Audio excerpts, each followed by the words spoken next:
Hey, welcome back to another episode of Parker's Pensées. I'm your host, Parker Sadie. I've got a couple degrees in theology, and I'm working on another in philosophy of religion. And throughout my studies, I had some really awesome conversations with brilliant people. But unfortunately, I have not recorded those. So they just live up here or they're gone forever. So the goal of this podcast then is to continue these conversations, have them recorded, and then share them with you so that you get to learn as I learn. So I will be speaking with experts in philosophy, theology, nature, and life. And I get to learn amazing stuff, and you get to too. So come think with me. Today's episode is going to be about divine simplicity and divine complexity. Some of the criteria, we're going to be talking about, like, why would anyone hold to simplicity? Why would anyone reject simplicity? All sorts of simplicity, divine simplicity. And if you don't know what that means, then stay tuned and you'll know by the end of this episode. Before we jump in, though, I want to thank everyone over on Patreon. All my patrons, you guys are making this happen. I've been able to buy a new microphone, new headphones, new camera. Like, everything's been awesome. So I really appreciate you guys doing that. As I've said before, I would love to make this a full-time gig. I've got some new equipment to travel now, so I can go do in-person ones. Haven't done that yet, but Lord willing, that'll happen soon. So if you have appreciated these podcast episodes, if you've benefited at all, please consider becoming a Patreon patron. You can find the link in the description, and there's all sorts of really fun, like, stickers and mugs and different things if you join at different levels over on Patreon. You can also join the conversation that's being had by various Parker's Pensées listeners as well as guests over on Facebook. You can find our group Parker's Pensées Penseurs. I pronounced them wrong, but it's fine. Go find that, and as long as you don't spam the group too hard, I'll let you in, and we can have fun conversations. We can continue to talk about simplicity and Trinity and all sorts of stuff over on Facebook. But without further ado, let's get to the topic today. Today I have with me Dr. Matthew Baddorf, and it's crazy. This guy listens to the podcast, so that's pretty fun too. But we're going to be talking about a couple of his papers arguing against divine simplicity. We're going to define our terms and then get into it. So let's just jump right in. Matthew, thanks so much for coming on the podcast, man. Thanks so much for having me. Yeah, this has been a long time coming, and I've been meaning to do this for a while. So I'm really excited to get into your work. A couple of my own professors, like Paul Gould, have talked about your papers and said how great they are. So I was like, man, we got to get him on the podcast to talk about this. How did you first get into thinking about divine simplicity? Well, I was an undergraduate philosophy major at the excellent Covenant College in Lookout Mountain, Georgia, where all of your listeners should send their children.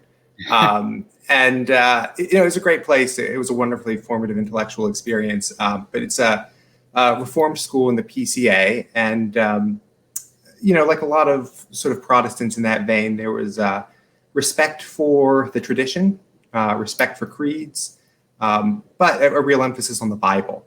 And that was more or less the kind of attitude that I had sort of coming into it.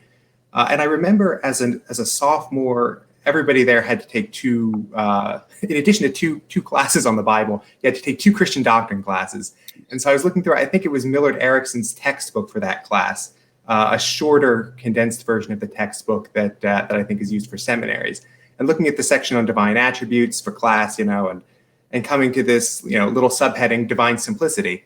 And it only got like a paragraph. And it was deeply confusing. Because basically it was now, I suspect it was probably a kind of a very watered down version of the view. But Erickson still said, no, this is a very important thing that's been traditionally taught, by all the churches, that God is simple. He's not complex like us. His attributes are in some sense one. And here I was thinking, like, what on earth is this? And how on earth does he get it from the Bible, man? Yeah. And then of course Erickson just goes on and talk about other stuff. So that was the seed. But it didn't really grow until I got into graduate school and was just kind of like, getting a little bit interested in medieval philosophy. I think I found Ed Fazier's blog.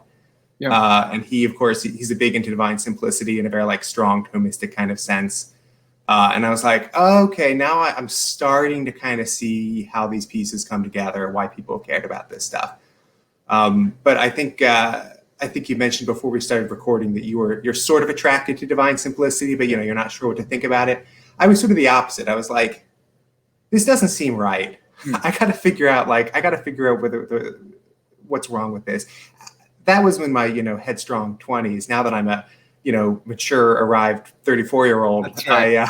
I have a much more sort of like, well, who knows? This stuff's really hard. Some days I think divine simplicity is true. Some days I think that it's false. Some days I'm just like, I don't know. Rereading my old stuff for this episode pushed me a little bit further away from the divine simplicity camp, because I was like, yeah, younger Matthew had some nice arguments. But anyway, like that kind of got me into it. And so since then, it's just been a great journey of reading what a lot of people smarter than me have had to say about it. Yeah, historically, but especially nowadays, I mostly read contemporary folks. I try to read some historical sources, but leave most of the history to the proper historians. So that's why I love it. Well, Matthew, you mentioned you went to a PCA school. Are you a Presbyterian yourself? Do you find yourself in a particular denomination, or where are you at? No, my wife and I have been attending an Anglican church, and before that, we were at a charismatic Episcopal church, which is sort of they're not associated with the Episcopal Church. It's the splinter-off group of the Brazilian Catholic Church, and it's kind of a long story. No, so I haven't been attending a Presbyterian church since I was in college. Okay, gotcha. But I still try to wrap it, even when I think they're wrong. I think that Presbyterianism the Reformed tradition is a great philosophical tradition that people shouldn't just sort of reject because they don't like compatibilism or something. That's right. Yeah, that's great to hear, man. Well, so that's part of the reason why I want to affirm simplicity if I can, right? Because I'm trying to find myself in the Reformed camp of some sorts, depending on what you mean by that. Like in some ways, Jacob Arminius was more Reformed than I am, and so there's all this nitpicking and hair splitting. So with that in mind, Lan, let's get in to simplicity. For those who haven't listened to any other episodes, haven't heard of simplicity, or only read a little bit from Erickson, what are some reasons that someone would affirm divine simplicity other than me wanting to be a good Reformed boy? Yeah. I mean, it's the tricky thing is, it's one of those philosophical ideas where just describing it is hard to do. And every time some non-philosopher friend or family member asks me about my research and I say, well, it's about divine simplicity, I feel like there's this big hump to get over. But basically the idea is that God doesn't have any kind of complexity.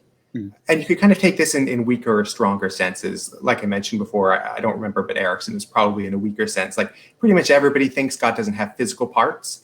So God doesn't have a body. So God's not going to have a north side and a south side, the way that we do. But a lot of philosophers have thought that there are metaphysical parts. Maybe we're souls and, despite the fact that your soul isn't physical, it's composed of various sorts of attitudes and loves and capacities and so forth. So if you take that kind of approach, then divine simplicity, sort of the more serious you are about divine simplicity, the more parts you're going to rule out for God. Yeah. So the strongest version, which has gotten the most attention recently, and which is sort of the historical avatar is Thomas Aquinas, although I think a lot more people than him liked it or endorsed it, would basically say that there is absolutely no sort of composition in God whatsoever. God doesn't have any sort of parts. He doesn't have tropes. He doesn't have properties. He doesn't have real relations. Just whatever sort of metaphysical parts you think you need to describe anything else, you don't need it for God. Yeah. Okay. Yeah, that's helpful. And your paper is super interesting because a lot of the reasons that people will want to affirm simplicity, or the reasons they give for affirming simplicity, have to do with aseity and sovereignty. And so in your paper, Divine Simplicity, Aseity, and Sovereignty, you argue that complexity actually doesn't undermine simplicity or sovereignty, and therefore those two can't be used to bolster divine simplicity. So let's define those terms for people, and then we can continue diving in deeper and deeper. What is divine sovereignty and aseity, and then I guess what's complexity as well? Yeah, well, so I think of complexity here is just sort of the opposite of simplicity in the sense that we were just talking about. So when I talk about a complex God, I mean a God that has some metaphysical parts. I don't necessarily mean complexity or simplicity in the way that people talk about it for something like theory consideration. Like people say, oh, Occam's razor, you should go with a simpler theory. Maybe there's some connection between that kind of complexity and this one, but I'm not sure that there is. As for aseity and sovereignty, well, in the paper, I split them up. I started talking about aseity first and then sovereignty. But aseity basically is coming from the Latin ase, which I don't speak Latin, which has led to some awkward moments when I've been in medieval philosophy conferences. And all the handouts are just in Latin, and I'm just kind of looking at the handouts and just trying to pretend to be following along with everybody else. But anyway, aseity, just from the Latin ase, meaning basically from oneself. And it basically just means not being dependent upon anything else. So the idea of God's aseity is that God isn't sort of reliant upon anything outside of God. God doesn't need anything else to exist. And of course, like with most attributes, there are different ways of understanding this. But for the purposes of the paper, I tried to adopt a pretty seriously strong version of aseity, where God doesn't rely on anything else sort of in any respect, not even to sort of, not only for God's existence, but also for God's attributes or character. So it's not like God is made happier, by Parker's podcast or something like that, because like that would be like, God relying on something else. I don't know how much, somebody who rejects divine simplicity can go with like a super strong version of aseity, but I was trying to get as much as I could for the purposes of this paper. Okay. Yeah, that's really helpful. So then how about sovereignty in the purpose of our conversation here? Yeah, so in a way you could think of sovereignty as sort of the other side of the aseity coin. Aseity says God isn't dependent upon anything else, and sovereignty talks about how everything else is in some way dependent upon God, but dependent upon God in a sense where God rules over it. And exactly what that comes out to is like famously difficult to work out for theology. Like, we're mentioning Reformed, folks earlier, and disputes about meticulous providence and all that kind of thing. But basically the broad notion is just God's in charge and God has control over everything, or as close to everything as sort of we can manage when giving due account of, free will or something like that. Yeah. Okay. That's awesome. That's super helpful. We're going to get into both of those. We'll start with aseity first, but then this was I think this was new language for me. Maybe not, but you talk about divine complexity tropes, DCT, and I think I've heard it cashed out in different ways from guys like Paul Gould. But can you help us, like, what are divine tropes, and then I guess we can get into the work that it's doing when we consider aseity and sovereignty. Yeah. Well, I'm smiling as you say this because I was thinking, if I were to have written the paper now, I probably wouldn't have used the word tropes. I probably would have just called them modes, because modes are sort of the more historically kind of standard term. Yeah, I think you put that in a footnote or something, I think. Yeah, I discovered this like late enough, I was writing this in graduate school, and I kind of like got converted into mode talk late enough in the paper writing process that I decided not to go through and redo the whole thing. But yeah. So like tropes nowadays, like it's associated with all sorts of modern views, like that only tropes exist or such like that.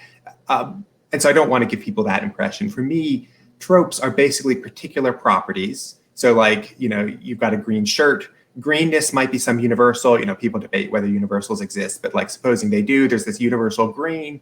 But if you believe in a particular property, you also think that like the greenness of your shirt is something that's had by the shirt. Right. And so even if there's another shirt with the exact same shade, they're each going to have their own trope or their own mode. For this conversation, I'm probably just going to use both words. Sure. Yeah, that's great. Yeah. Okay. Yeah, there's a question that you brought up in your paper. Do we need different tropes for each predicate of God then? So, yeah. Can you explain why that might be confusing, because you have like tons and tons of tropes then maybe, or do they all collapse into one and you get simplicity again? Yeah, I mean, in a way, there's no difficulty about number. Like if God has multiple properties or attributes or tropes that have some kind of distinct existence, like if he has two, then why not infinity, right? Yeah. But there's a great line from some medieval philosopher. I read this in Pasnell's fabulous book, Metaphysical Themes. But he finds some medieval philosopher who I think is writing to the king or something, trying to explain why the king should take the nominalist side over the realist side. Mhm. And he tries to explain the philosophical dispute to this politician, right, by saying, like, realists believe that for every name there is a corresponding thing. And that's not something I want to say. I don't think that most realists want to say that either. Then you'd have to have, like, like Quine says somewhere, like, for the sake of, meaning that there are sakes. And that just seems like weird. So I don't want to say that. So I don't take any view on how many sort of tropes God might have. But that seems like a great thing for somebody else to write a paper about. But I just want to say there are some.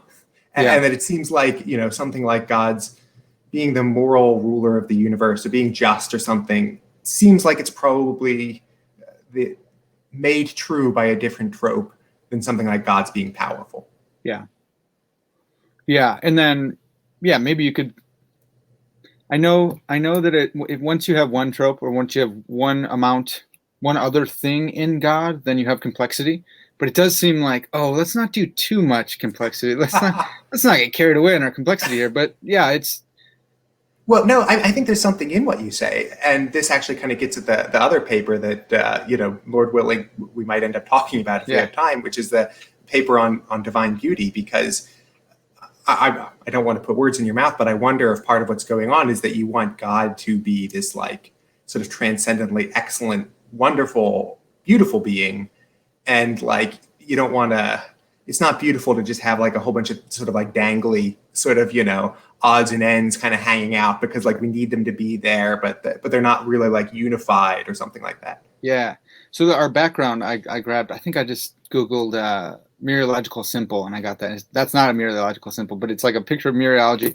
And that's kind of what the... that's the background to the video. Yeah. So those watching on YouTube can see this. If you're not, then sorry, you're out of luck. But it's like this complex, weird thing. And I don't want to think of God as, and that's what someone a proponent of divine simplicity might say, like, oh, look, he has this big complex thing. And that's not really the picture of God that we get. We get him as a person or three persons in divine unity. So I hear that. But okay, let's get in and we can see what the tropes are doing for us. Sure. So I think let's start with, why would someone think that complexity would diminish God's aseity? So basically, I think the core worry is you might just think if God is complex, then God can't be ase. God doesn't have aseity, he's complex. But in the paper, I also kind of consider this related worry. Traditionally, people who are excited about aseity, which includes most theologians, not just Christian, but Jewish and Muslim too, want to say that only God has aseity. Yeah. It would kind of offend God's uniqueness to have, God and also the number series, all have aseity. And so it would be problematic if it turns out that God's parts were also ase. So, like, I consider both of those words. God's not ase, or God has to share aseity with God's parts. Yeah.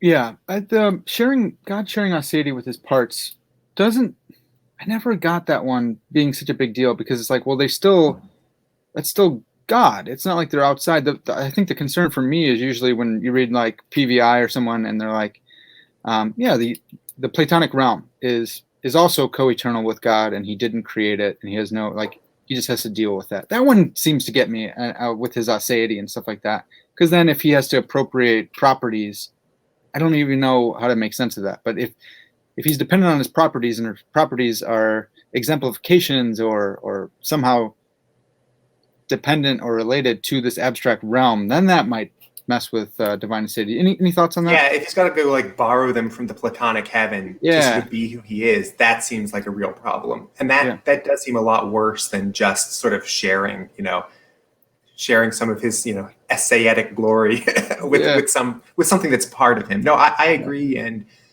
I'm not totally sure that it's a bad thing if the parts turn out to be ase, but the sort of people who are really keen to protect divine simplicity typically are. Yeah. And I think there's something to the worry. Yeah. Okay, so you quote from Vincent Spade, and you say any complex thing has an efficient cause, and so then there's like this worry that God has a cause. Is that the worry, or can you flesh that out for us? Yeah, actually, you mentioned Vincent Spade, and that makes me want to go off topic slightly because I believe Vincent Spade is the guy who has the course in the box, which is this amazing thing. And I imagine that a lot of your listeners are interested in kind of, they're graduate students interested in like where they can find good stuff, or they're independently researching this stuff. Look at the medieval philosophy course in a box. If you basically want the equivalent of a sort of a single like unwieldy PDF document that gives you a whole graduate level course in medieval philosophy, it's amazing.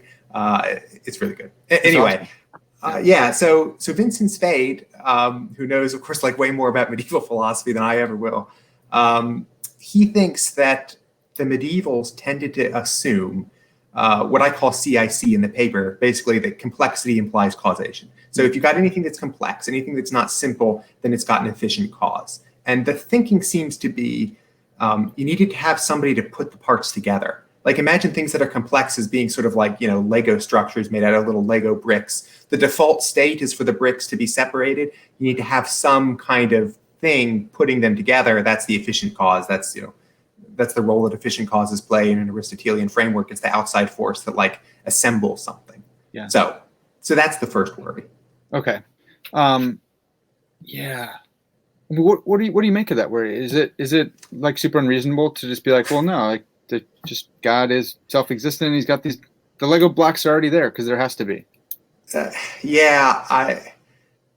It was a hard part of the paper to write because it's sometimes hard in philosophy when you just sort of seem to have clashing intuitions. Like I think like, no, God's a say and necessary. So of course, like he doesn't have to have anything put them together. But I try to think of like, what can I say to kind of help people who just have different intuitions from me.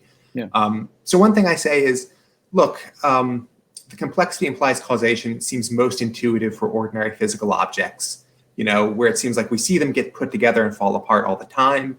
And it makes sense for us to ask why they're one way or the other. I think it's less clear for things like modes, which are sort of these weird metaphysical parts that are sort of like not necessarily, like physically located, that are just like a part of a substance. So I think, okay, when we kind of bear in mind that metaphysical parts are like very different from physical parts, then maybe that takes away some of the intuitive pull of like if complexity implies causation.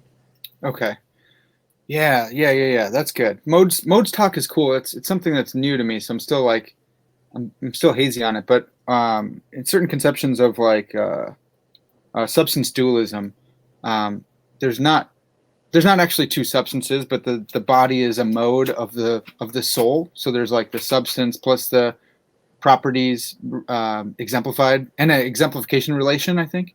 Does that make sense of a mode? A mode is like it's a substance plus properties plus a exemplification relation.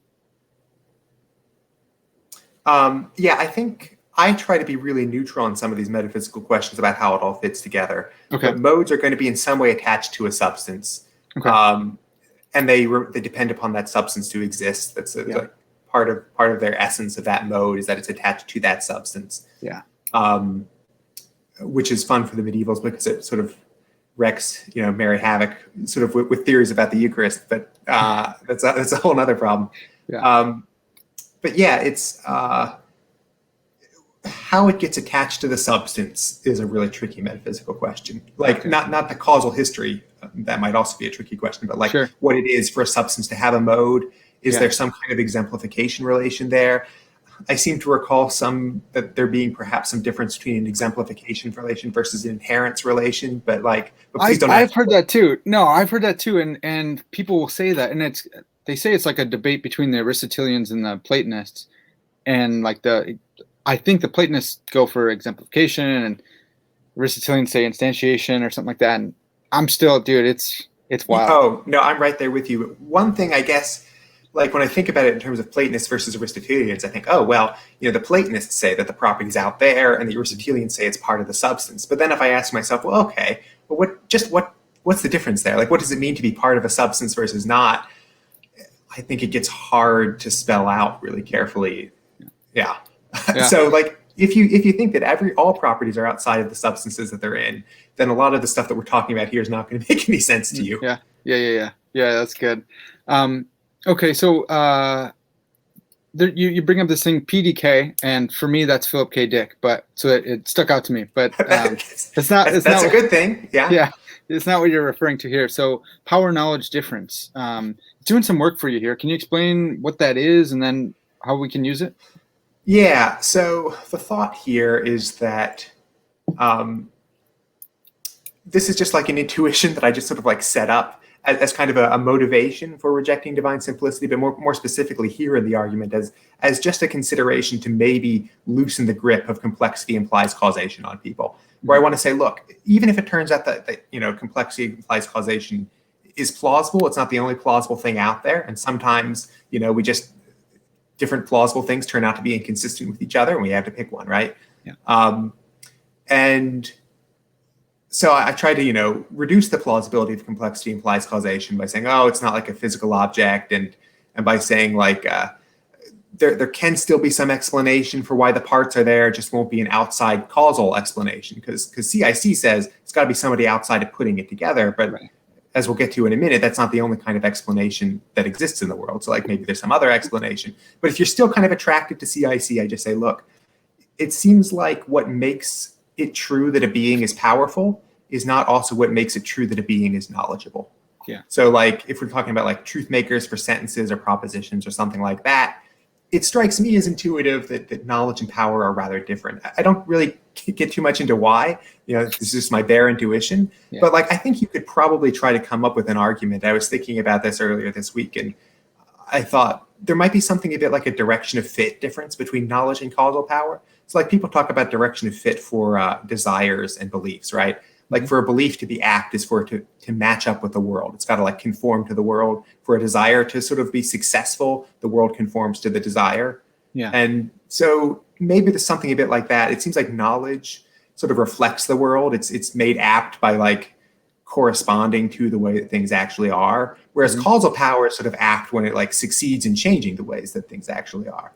Yeah. So like, you could say things like that to just kind of like warm people up to the idea, like, no, we really want some metaphysical difference between power and knowledge, and then probably also between other attributes like moral ones and so forth. Yeah, it's really good. Yeah, it's really helpful. I was struck by the CIC. Like, it doesn't have to be something outside itself. And then I just recently read, I can't remember how it came into my brain or my mind, but Tom Morris talks about like a 3D printer. And so so God is like creating his own attributes eternally. And I really like Tom Morris, but this idea is bonkers to me. But it's like a way. I was going to say, it seems weird. Yeah. Well, and he acknowledged it. He's like, yeah, of course this is weird, but we're talking about God and God's nature. So that's going to say something weird somewhere. Exactly. Yeah, you got to bite some bullets, or you don't say anything and you just go, it's mystery. But yeah, that's fine. We all got to go with mystery. Can we go a little bit further? And so that's just one way of an internal view that God is creating his own nature. I don't think that's right, but Tom Morris is very smart, and so if for the listeners, go check that out, and maybe you'll like that one. 3D printing himself. In a way, I think the view that I try to sketch out next is not so different from that. I just don't say it's God causing. It's just that there's a non-causal kind of dependence going on. Yeah. But some people don't think that there's like really a difference between causal and non-causal kinds of dependence. And like, I don't know what the right taxonomy for all these things is. But yeah, well, I think about when it comes to like emanation, like is that causal? You think if something emanates from something, it's like it's not intentionally causal. I guess. Yeah, I guess that sounds causal. Okay. I guess I usually think about emanations as being like necessary, not a product of will, but still causal. Yeah. So I guess I don't want to say that these modes emanate. Okay. I just want to say that they're grounded in God. Yeah, I'm trying to think because I haven't thought a ton about it, but I've it's been in my checklist. Like, do think about causal relations and the grounding relation, whether it's causal or not. So, you're saying that God is. This does not imply that God is causally bound. Is that right? I think so. I guess I don't think I use the words causally bound, and I'm wondering what they mean. Oh, well, I think I grabbed it from you. So Oh, well, maybe I did. maybe I messed it You up. should have Uh, asked earlier, Matthew, from 5 years ago. that's right. Um, Well, so I think on a sub note, so I took some notes from your thing. There's something more fundamental. Is there something more fundamental, God, or equally fundamental, right. God's parts? And so that I think that's the question. I'm trying to think through why I wrote that Yeah. down. So is God like constrained by his parts? I guess that's kind of Yeah, a sovereignty question, but also yeah, like, is God made up by his parts such that even if there's no like exterior cause, so we're dropping the CIC thing, we're yeah, just going to go talk about like non-causal dependence. Is there? I think that this is something that's a lot of people will still find very problematic, and it might be the more serious kind of objection. It seems like if God has parts, then God depends upon God's parts. yes, God needs his power trope to be powerful, right? And God yeah, like needs his justice trope to be just. And then it seems like God isn't really totally self-sufficient. Even if it's not as bad to say that as it would be to say that God is like getting these from like the Platonic heaven, yeah, it's still bad to say that God has this kind of, think about it as like, this little engine sort of inside of God, providing him with like the stuff that he needs to be powerful and just and so forth. And yeah. that's not what we want to say. Yeah. Um, I man, there's so many rabbit trails. Just really quick. So I want to go back to the engine thing, but what about someone? What about the like rabid Platonist realist who's like these? How does God have? Alvin Plantinga. Is he? I was thinking like PVI, but Oh yeah, I think of all of those folks as being sort of very Platonic, and that's why yeah, yeah, they're not really involved in this fight, because this is a fight amongst constituent ontologies. yeah. Well, so Although I guess Plantinga was involved. yeah. I'm planning a yeah.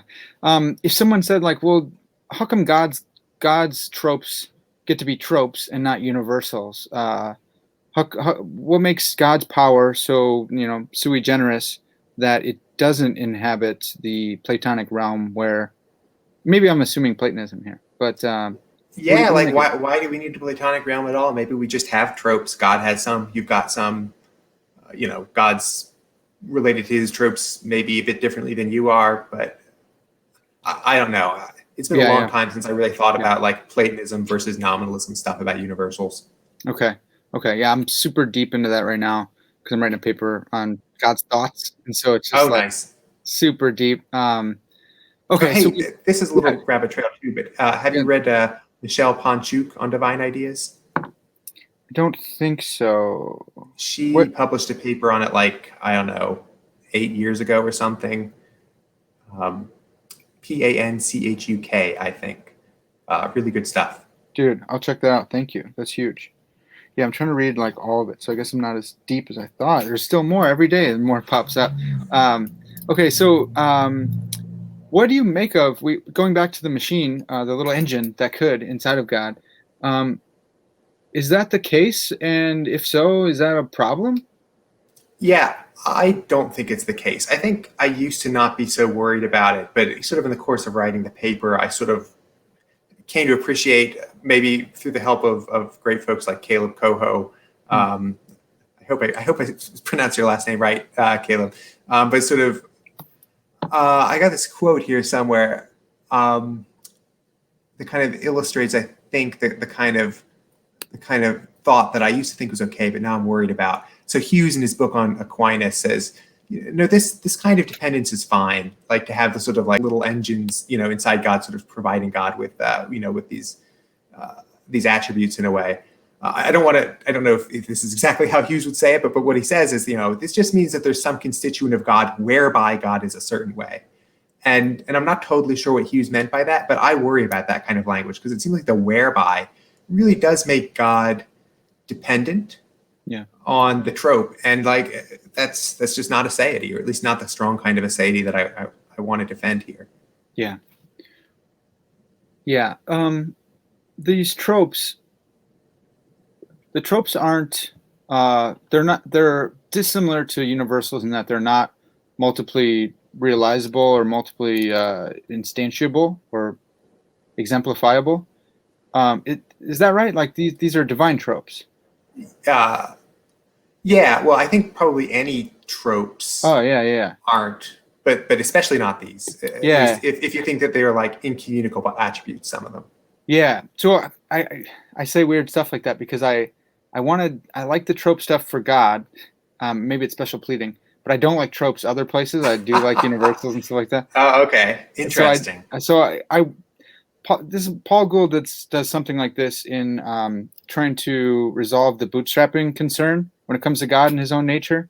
And he says something like, I should be able to represent him better than I am right now, but something like God's attributes or parts, God's properties are Aristotelian and others are Platonic. And so it is kind of like sui generis. Like, I don't want to say it's special pleading, but it's like, there's a clear distinction between God's properties and the properties of everyone else.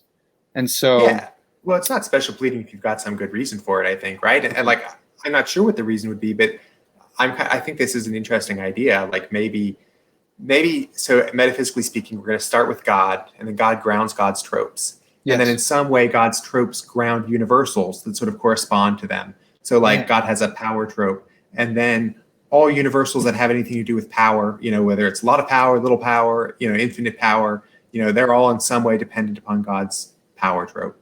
And then we have properties because we participate in the universals. And like this could end up looking kind of nicely Neoplatonic if you're into the idea that like maybe all our properties are kind of like reflections or emanations or communions with the divine in some sense, right? Dude, this is awesome, man. You get it. Yeah, that's awesome. I love that.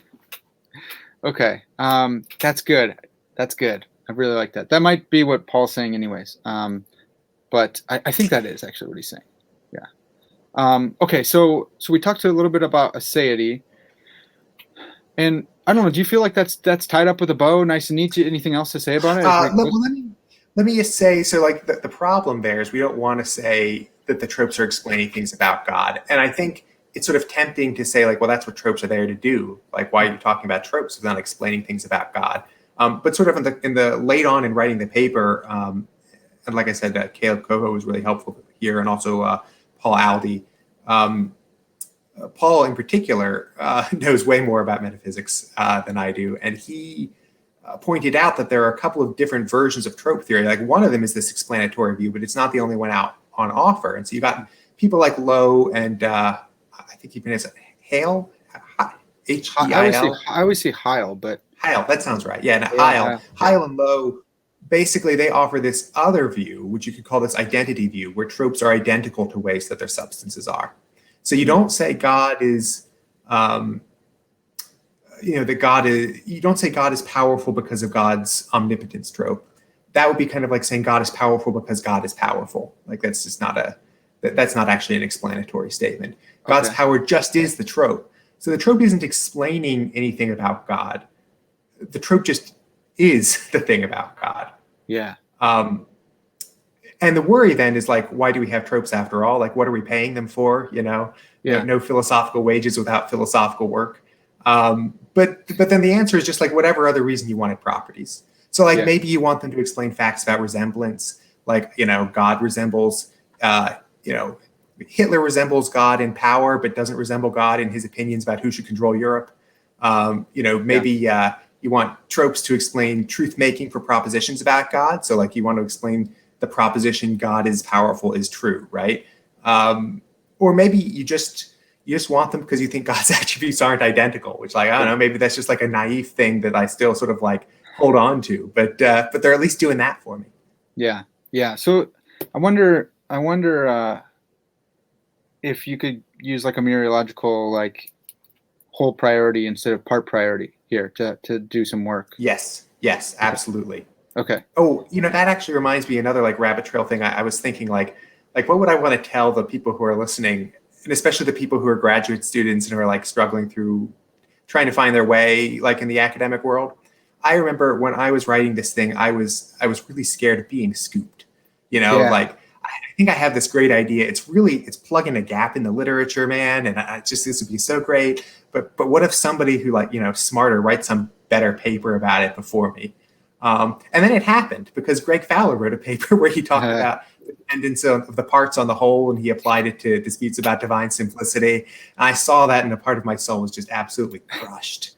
But lo and behold, two different people are going to write two very different papers, and Yeah. his paper has a lot of strengths that mine doesn't, but mine addresses some things that his doesn't, and that's fine. So Yeah.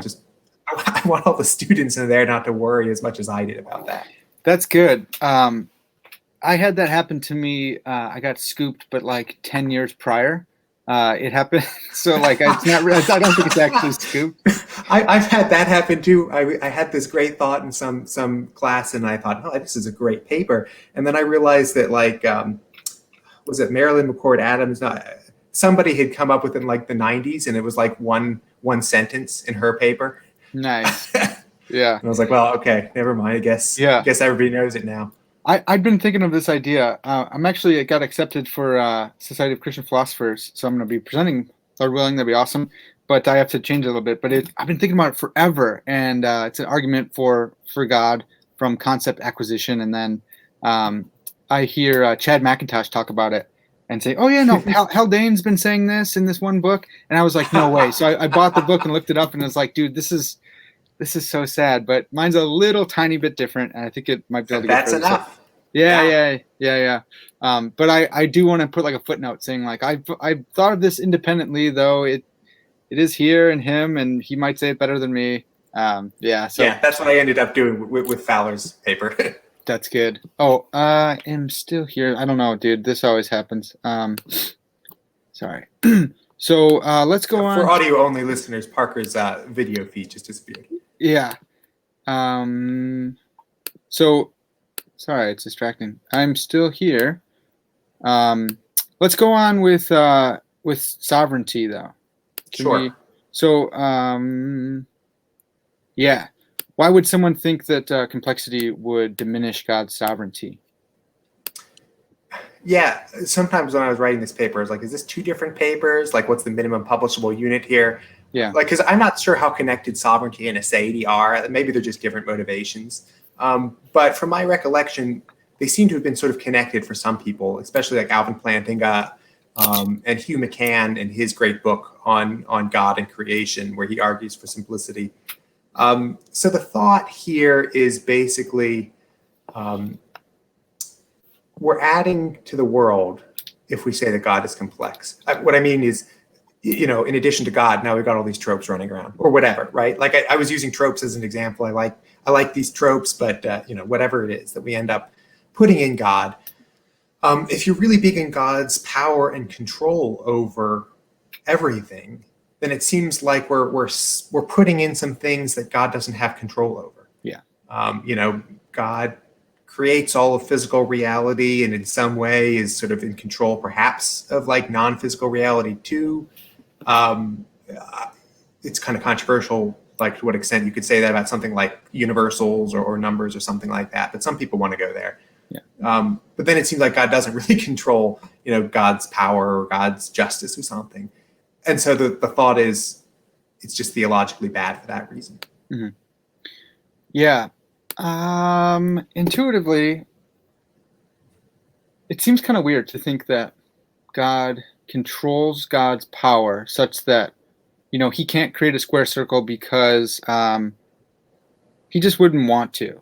And if you're not grounding that want back into his nature, so I would say God doesn't create I like saying God can't create a dog too big for him to walk because, he wouldn't want to, but why wouldn't he want to? Well, because that would be it's a pseudo task for him, and it would end up being contradictory, as some philosophers have said. So, God doesn't want to do stuff that contradicts his nature because he can't do that anyways. But if you're just saying God doesn't control, the idea that God doesn't control his own power is bad. It's that doesn't seem that bad to me. It seems like we don't want God to just be able to limit and then strengthen or his own power. Yeah. And, I didn't really get into sort of connections with this and the omnipotence and the pseudo tasks literature in this paper. And actually, now that I hear you talking about it, maybe that would have been the better route to go, or at least it seems like there's a lot of good, fruitful space there to kind of say these shouldn't be any more worrisome to you than, God's, quote unquote inability to make a contradiction true or something like that, which, Right. some people do think that God has that power. Descartes supposedly thought that, right? Yeah. But most of us are okay with putting that outside of God's sovereignty in some sense. Yeah. But the kind of response that I make is sort of in the same kind of spirit, where I say, look, there are certain senses in which God doesn't have any less control or power than he does if he's simple. Because either way, Yeah. God doesn't have any control over whether there's a divine omnipotence trope. I presume that the omnipotent simple God in a strong divine simplicity model can't just go adding tropes to himself, right? Yeah. But the other kind of aspect of the response is just to say, in whatever sense there is less sovereignty, it shouldn't really worry us theologically. I tend to kind of go in a moral philosophy direction. I'm more of a moral philosopher than a guy who knows the sort of stuff that you do about pseudotasks and so forth. So I just think well, God has these sort of moral constraints. There's a sense in which God could act unjustly, but another more important sense in which God couldn't, and that's not problematic for sovereignty. So we can kind of say look, if it just turns out to be unfitting or unuseful or something like that for God to go sort of mucking about with his own constituents, then that's fine. That's not theologically problematic. Yeah, that's good. I'm glad you went to the moral route. I usually don't. I like to go abstract and abstruse. But the moral route is even better because we don't want God to be able to mess with his perfections. Whether you're neoclassical theist or classical theist, I think the classical guys would say that'd be a less of a perfection. That wouldn't be a perfection Right. if we could change that way. And so I go with omnipotence because I think of George Mavrode's I say Mavrode's, but I don't know how to pronounce it. Yeah. I don't know any better. Yeah. So, he's got this great essay on divine omnipotence, and he goes through and the pseudo tasks and such, and it turns out to be a great making property or a greater making property that God can't create a stone too big for him to lift because he would be limiting his omnipotence if he were to be able to do that. So God's actually he's limited by his unlimitedness or something it's this funny. Yeah, he's too strong to do a pseudo task that would be contradictory, which I think is awesome. Yeah, it's fantastic. Visual people will see my eyes close and concentration trying to follow all of that. I don't know if I actually think that it seems to make God stronger not to be able to do that, but it doesn't seem like it makes God any worse off, any less perfect. Yeah, well, so if he were to be able to make a dog, Mavrodes does this thing where he just he translates over. So creating a dog, he doesn't use dog, but I like using dogs. For God to create a dog that's too big for him to walk would be the same as saying God, who is capable of walking any dog, creates a dog that he is incapable of walking. And so it's if you translate it over, you see that's it's contradictory to have both of those things. And so if you are focusing in on God's walking ability as the power instead of the creating of the dog, then he's limited by his less power. Of a walker. Yeah, right. Yeah. So he's got to be if he's the God who can walk any dog, he's limited in that regard, saying then there can't be a dog that he cannot walk. And so he can't be less if that's the perfection, he can't be less than that. It reminds me of a book from a few years back, and I'm afraid I've forgotten the author. I think it was somebody maybe with a Japanese last name about divine attributes and perfect being theology and some different interpretations of them, and basically saying maybe we have to find what the greatest sort of set of compossible attributes is, and maybe for some of the attributes it would be in some isolated way possible to have more of that, but it would just make the whole less perfect or something like that. It seems like that's kind of the direction that you're going with there. I wonder, is that Yujin Nagasawa? That would be, I'm pretty sure. I thought that book's in my Amazon cart. Have not got it yet, but if he's watching, send me a copy. I'd love it. Okay, so that's good. I think that's a really good place to be, because it's not for some divine simplicity proponent. They're saying, look, we have an edge over someone who holds to divine complexity. And what you're saying is, well, not necessarily. Like, it seems like we're both on par, saying God has to be a certain way. Does that sound right? Yes. And that makes me think something that I think is sort of connected to where we started with how it is that I kind of came to write this paper. Mm-hmm. I kind of talked about sort of like wanting to get my theology from the Bible and being like surprised at this philosophical notion. But something that I've sort of realized over the past few years is that my greatest sort of philosophical passion is finding possibilities that have sort of been dismissed or underexplored, things that people would say like, oh, you can't possibly be a reasonably orthodox Christian and say this, and I want to say like, oh, no, hold on. Maybe we've moved too fast, like maybe we don't know as much as we thought. And so for me, the joy of this kind of paper is that, the part of the joy of philosophy at how little we really know, and part of the joy of philosophy and honoring God by realizing how difficult it is to come to firm conclusions on a lot of questions, is just sort of saying like, well, actually, I don't know, maybe divine simplicity is true, but actually it turns out maybe we don't know yet. Yeah.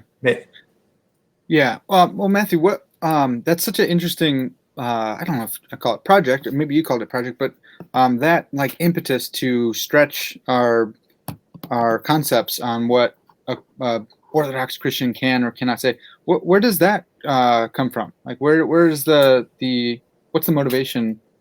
Where did that motivation come from? That's a good question. I'm not sure because it seems like a really deep-seated part of my personality. I sometimes, if like a student asks about like, they're thinking about like career plans or something, one of the few things that I feel like I say that maybe they don't hear from everybody else is that it's not just like following your passions. Like, it's not just your loves that can tell you which direction to go in. It can also be the things that you hate. So like maybe if you really hate crime, you should be a cop or something. I don't know. Yeah, but, that's good. Like I really get bothered when it seems like people have excluded ideas, or people sort of like too quickly. Yeah. And I think we almost all tend to do it a lot too quickly in a lot of different contexts. Yeah. Yeah. Well, I ask because I'm starting to develop that in myself, and I think for me it kind of happened because of like Donald Trump, and if like a Trump supporter was talking to me, I'd be like, they'd be like, Trump's awesome, he's the best ever, and be like, well, what about this and this and this, and what about that? And then someone who's like super rabid hates Trump, and they're like, he's literally Hitler. And I'd be like, well, you can't say that because that means stuff. And so I just found myself like pushing back, and through that I developed like, mine might be more just antagonistic than yours. Yours seems to be much like a better quality of you, but I like to. I don't know. You seem like a very non-antagonistic person. Well, I don't know. My wife might say different. Yeah, so I think part of it is studying philosophy and just being like, wow, man, this person is making a very strong universalizing claim, and I don't think that it can be backed up. And so here you go. That instinct that says we can find a counterexample to this. Yeah, that's good. That's good. Yeah, man. I think that's a good way that philosophy can help to shape us as people. Yeah. I mean, there are moral dangers to it, but I think moral advantages are, it broadens your perspective on what's possible. Yeah. Yeah, that's true. That's really true. That's good. I'm tempted to stay here the rest of the time, but I want to talk about beauty. And you develop this simplicity versus beauty argument. I think it's actually called an argument from divine beauty against divine simplicity. Does that sound right? Yes, I'm looking at the PDF now, and that does indeed sound right. Awesome.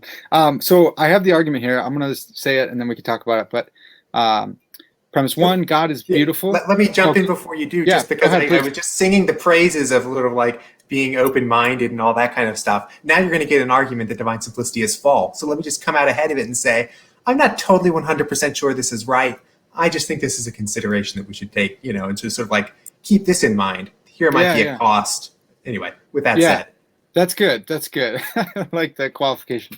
Okay, so premise one, God is beautiful. Premise two, if God is beautiful, then this beauty arises from some structure. Premise three, if God's beauty arises from some structure, then God possesses really differentiated parts. And then so if these premises are true, then divine simplicity so characterized is false. So I don't know, man. You already gave some qualifications there, and that's probably from being a careful philosopher. But if they're true, then this particular notion of divine simplicity is false. So there's still a lot of room to someone could say, well, then I hold a different view of simplicity, or they're not Yeah, true. yeah. Or, yeah, Yeah, I try to address, the sort of things that somebody might say in response because like right. I am attracted by this argument. I was thinking as a graduate student, like what do I dislike about divine simplicity? And sort of to my surprise, I thought, well, God doesn't seem as beautiful. Yeah, Um, and it was funny to find myself writing a paper about it because I know very little about aesthetics. yeah. And then to my surprise, like it's gotten way more downloads than the Aseity paper that we were just talking about, which is Wow. weird because Sadie seems way more central to the debate.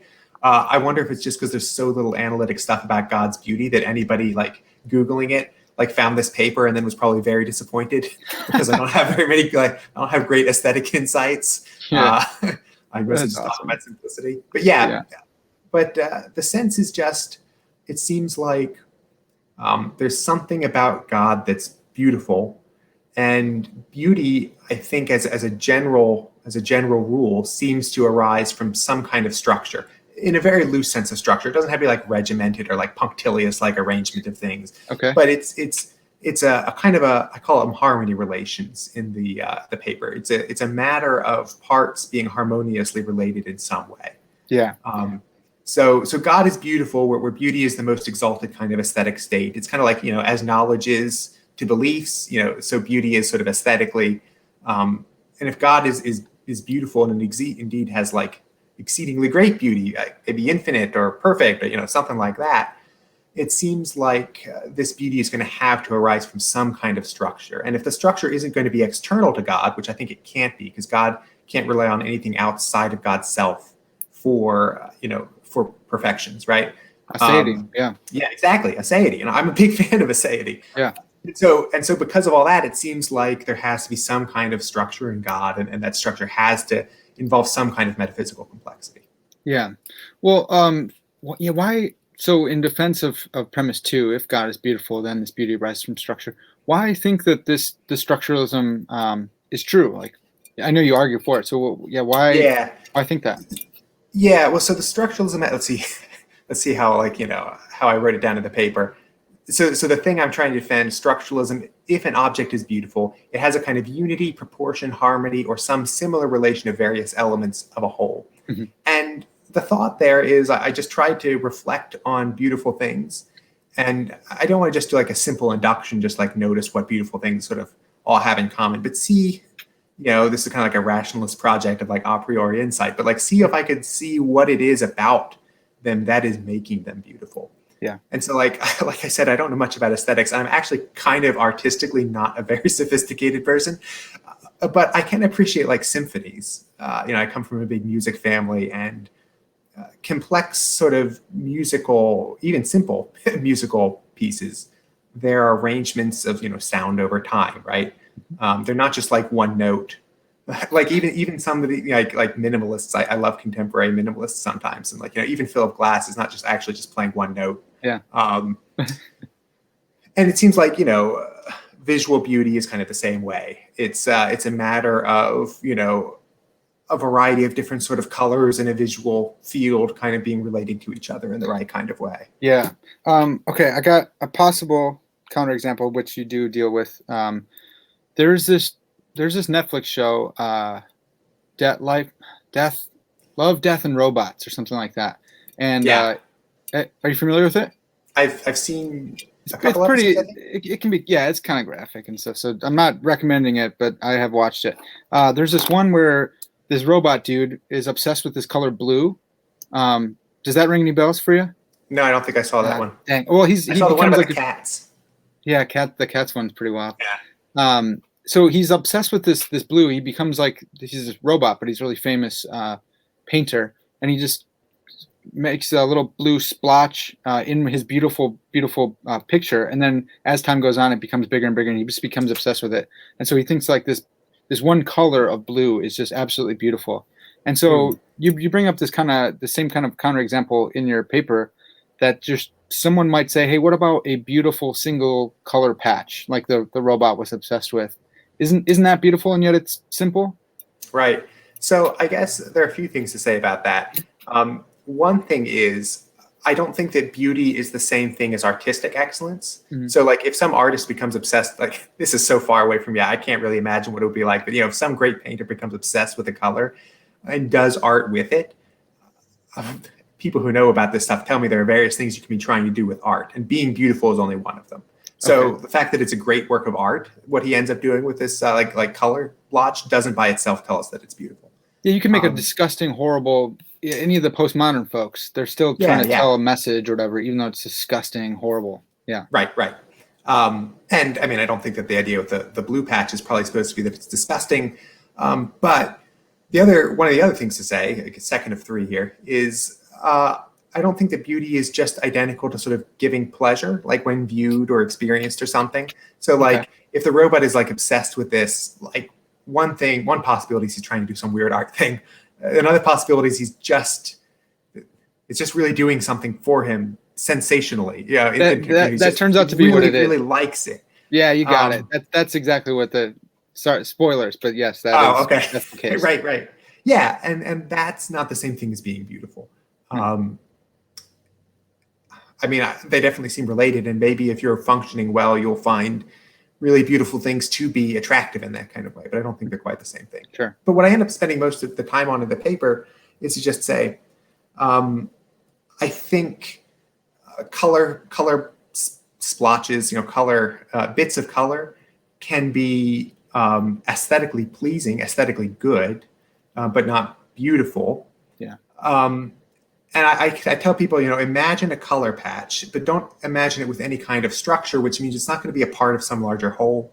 It's not like it's going to be, a pink rose, like in some field of roses or something like that. It's just going to be like pink, just sort of all across the visual field.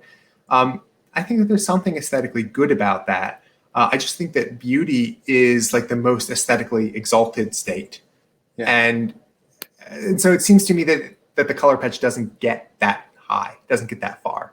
Yeah, that's good. So I was reminded as I was reading this of Chad McIntosh's dissertation, and I think we covered this. He told me recently he doesn't think we covered, but I think it's on the podcast. It was a really long podcast episode. I actually haven't gotten to it yet. I was looking at my feed like 2.5 hours. It's wild, man. But towards the end, I think we did talk about this, and he came up with a similar argument from it's an axiological argument, and it's from unity and diversity. And so I pulled it out. It's really, really similar to yours as well. He says, premise one, if X is valuable, X is an organic unity, meaning unity in diversity that is characterized by organisms, but not necessarily only limited to. So then two, God is valuable. Therefore, God is an organic unity. If God is absolutely simple, then God is not an organic unity. Therefore, God is not absolutely simple. And I thought this was really interesting for a Trinitarian to think through. Right. And because, like I am trying to be a good Reformed boy, and I read Herman Bavinck and I read Cornelius Van Til, and they are obsessed with this principle of unity and diversity and finding that. And then since I've read them, I found it everywhere. The university is we live in the universe, right? And then on our coins, e pluribus unum, out of it's everywhere. And so I thought that was another really interesting one that tracks really well with your argument about beauty, that structuralism can kind of coincide with this unity and diversity organic motif. And I'm glad that he is kind of thinking along these lines too, because it seems to me that there's been maybe too much of a divide between the sort of like the sometimes people call them lemmings, the non-ethic-y, non-value side of philosophy, and the sort of the value theorists, where philosophy of religion has mainly been done in terms of like metaphysics, epistemology, but people haven't been drawing these connections as much to this sort of softer side around ethics and aesthetics. But it seems like, especially when we're talking about God from the perspective of like God being perfect or being exalted or something like that, we've got to talk about these evaluative notions and be ready to have arguments about what they mean. Yeah, that's awesome. He was actually encouraged when I sent him your thing too. So it's good. Oh, nice. That you're both thinking the same way. Look, if you are a austere proponent of austere simplicity, and you're all triggered right now, it's okay, guys. Like we can talk about this. But just write the paper, write the paper in axiology, write a axiology of theism paper comparing different types of models of God and how one would be more beautiful, and then come talk about it. Let's do it. But you don't have to get all crazy online. I'm excited about it. Matthew, thanks so much for all your time here, man. This has been really fun. Sure. Absolutely. Thanks for having me. I'd love to do it again. This has been a really, really fun podcast. Before I let you go here, where can people find some more of your work? Where can they find these papers, for instance? Well, the best way to find the papers is to look me up in philpapers.org. Also probably the best place to find most philosophy papers nowadays, I guess. Right. I don't have a website anymore. One of the benefits of being employed is that I decided not to spend the website fee every year. But you can anything that I end up publishing goes on Phil Papers and academia.edu. And if you're interested in talking to me about any of this stuff, I say to the listeners, I'm still thinking about divine simplicity, and I'm thinking about other divine attributes, and I'm happy to sort of happy to talk about this with anybody who wants to. Awesome, man, that's huge. All right, well, folks, that's going to have to do it for now. This has been Parker's Pensées, and as always, all glory to God.